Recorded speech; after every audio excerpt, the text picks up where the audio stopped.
Hello there, and welcome to Montclair's Lair. This is my vlog for Halloween 2016, episode number 9. And I am well rested, because I was pretty beat in that last episode. What you're looking at here is something that we picked up at Big Lots the other day. It's an LED color changing chandelier. Pretty cool, you may say, huh? Well, it's alright. I don't know if it's quite as good as the picture, especially when I turn my flash off. It's alright, but we can make it better.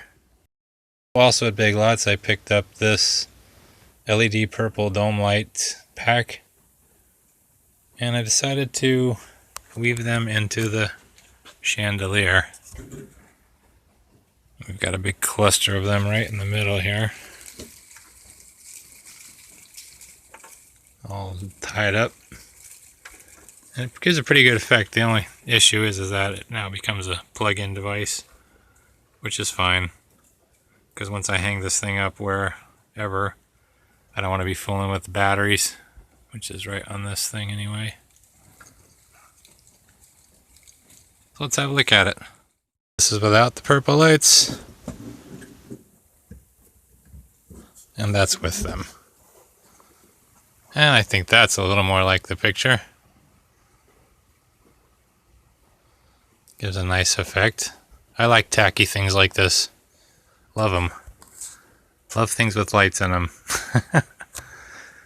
And they give you a nice shimmering effect. So off the battery operated part, it looks 100 times better. So that was a neat little project. Not much to it. Just bought this thing. I think it was 10 bucks. These lights were, I don't know how much, another $5 maybe. Wove them all around the top here. Turn this on.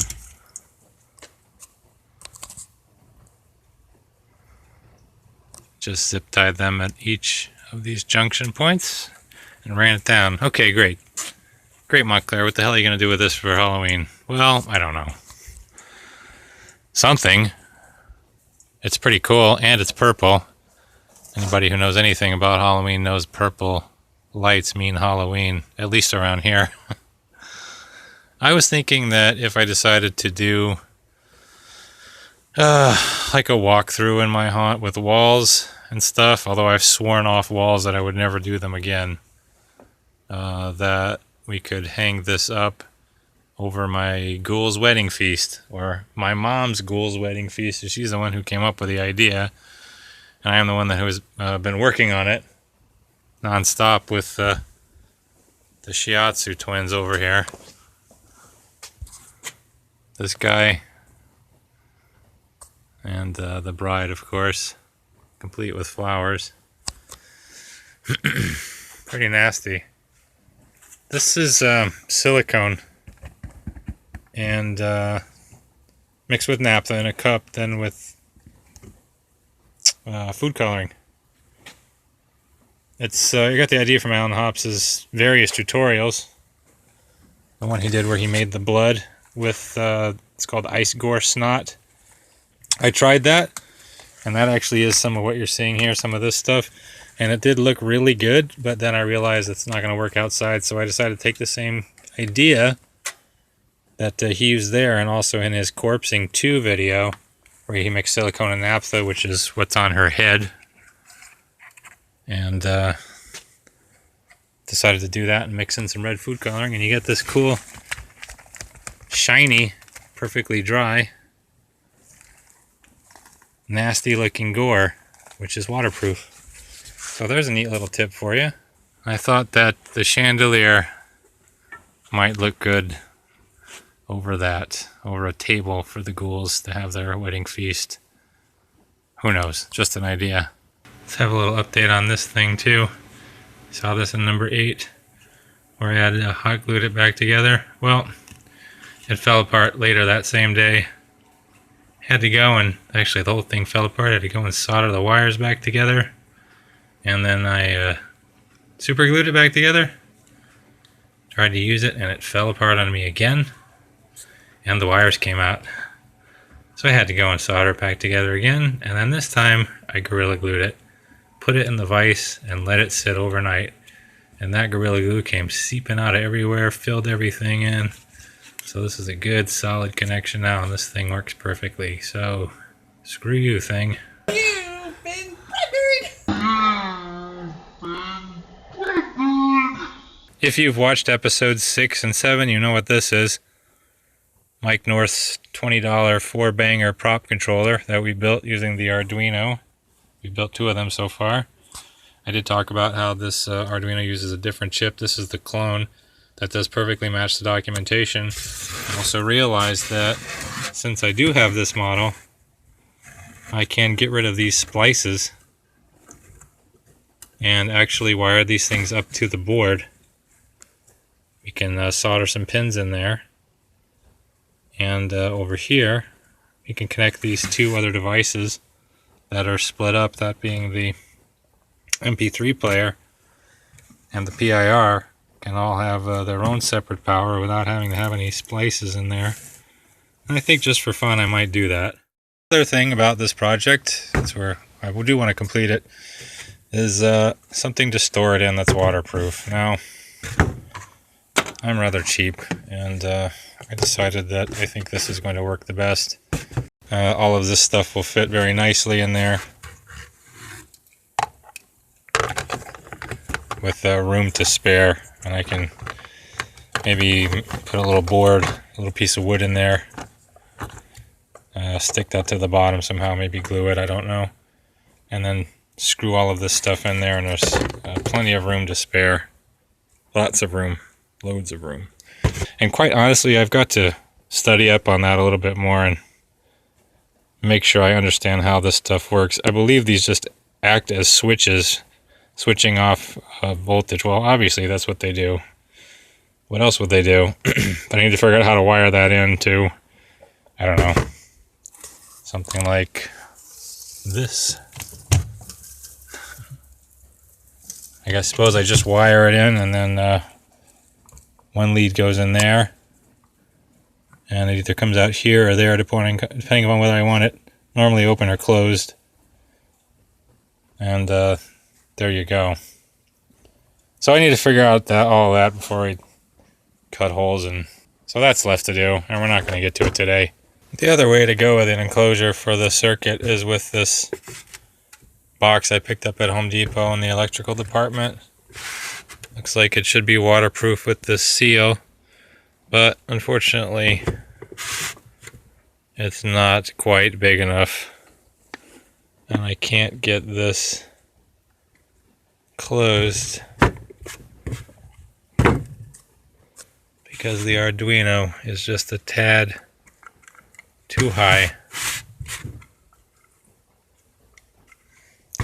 And there just isn't sufficient room. So are the relays, and there's not enough room to fit this in there. So I needed a 1-inch bigger box, but I didn't want to spend much more money than this. And the advantage this also has over this, this was $3 at Big Lots. $3 for, I don't remember, maybe it was $3 for 3 of them or something like that. This was $6. And honestly, yeah, it's supposed to be waterproof and all that, but I've seen electrical stuff like this get water in there. And these Rubbermaid containers are, in my experience, very waterproof and a lot cheaper. And I mean, we'll just cut holes, I think, and seal them up with silicone, and I think we'll be good to go. Good enough anyway. So you are going back, my friend. Although you look much more professional, you're just not quite the right size. Oh yeah, and about these boards and the wiring, I'm an idiot. I could have just as simply done this straight out of there and not split all of these wires up and had a nice, neat ribbon wire going to there. So if you're going to wire this stuff, I recommend, if you're still checking out the videos for to find out about that project, don't split these up unless you have to, and if you do, just split them up near the ends as much as is necessary. You can fan them out like that. so that you get real close to the board all together nice and neat, and then you've only got a cable, a ribbon cable, instead of this slop. So I'm going to go ahead and solder these pins over into these holes over here so that I can connect my power and my ground, and then I'll jam one of my makeshift pins into that 5-volt, and we'll be good. And also on that ground, because there's an additional ground here, so we won't have to have any of this stuff, none of this stuff that I've cut off and put together. Again, of course, it's fine to do that if you have the other Arduino, like the other one that I did. That was really the only option, but on this one, we have other options, so let's do it. But before we do any of that, I need to get something to hold this selfie stick to hold the phone so I can film me doing this. So I'm going to cut this block of wood, much like I've cut this one, which holds my selfie stick, which looks down on all of this. I'm going to cut another one, put it over here, stick the stick in it, and then you can see what I'm doing. So let's do that. This doesn't have to be precise. Has to stay together though. Thank you for coming out.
Alright, well that's it for the soldering job. I'm not the best solder iron wielder, person who solders things in the world. I'm probably one of the worst, but I got the pins on there and that's all that matters, and should be good enough.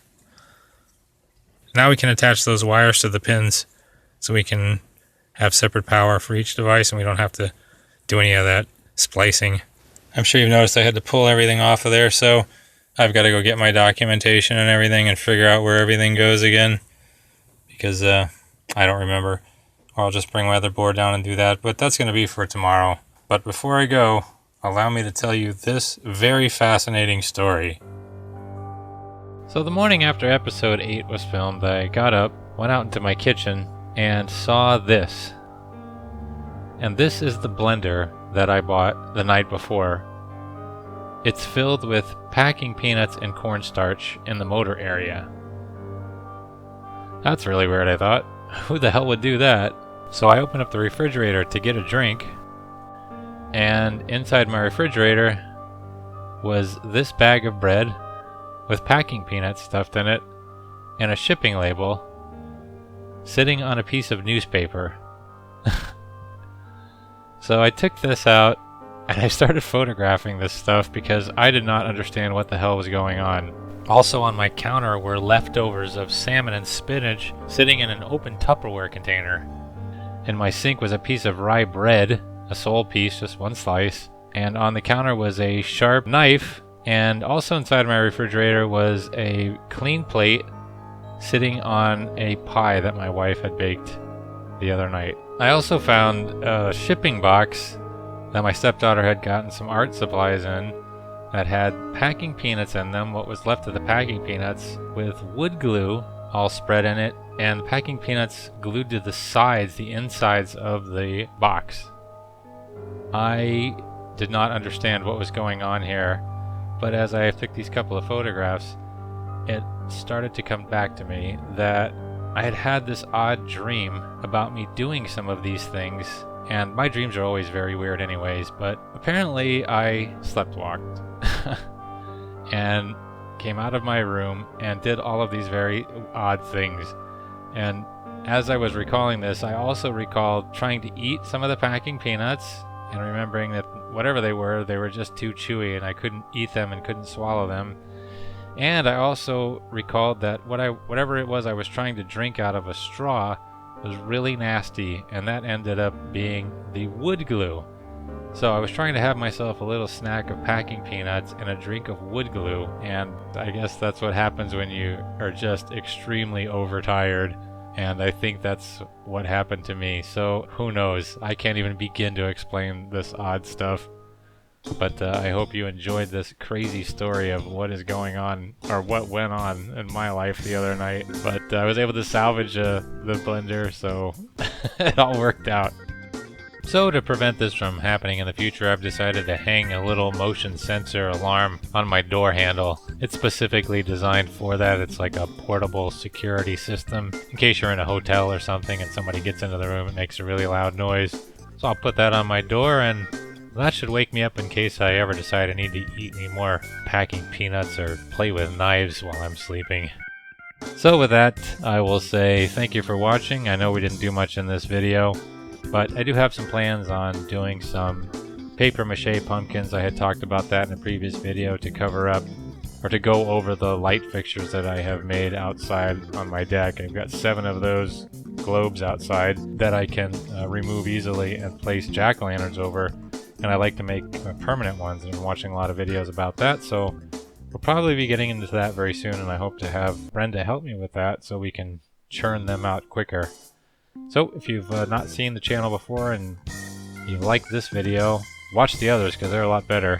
But hit that subscribe button and you will get notifications of future videos.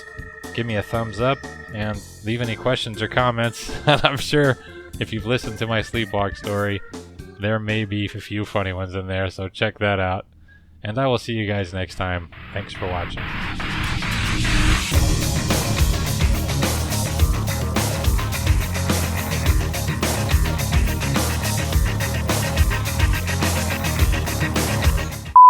Well, that was a good idea. What if I put a little motor on that? Have that thing shaking all the time. I'm sure the wife would love that. I'll hang that up in the bedroom. Or any room, not necessarily that one. Oh, that came out wrong.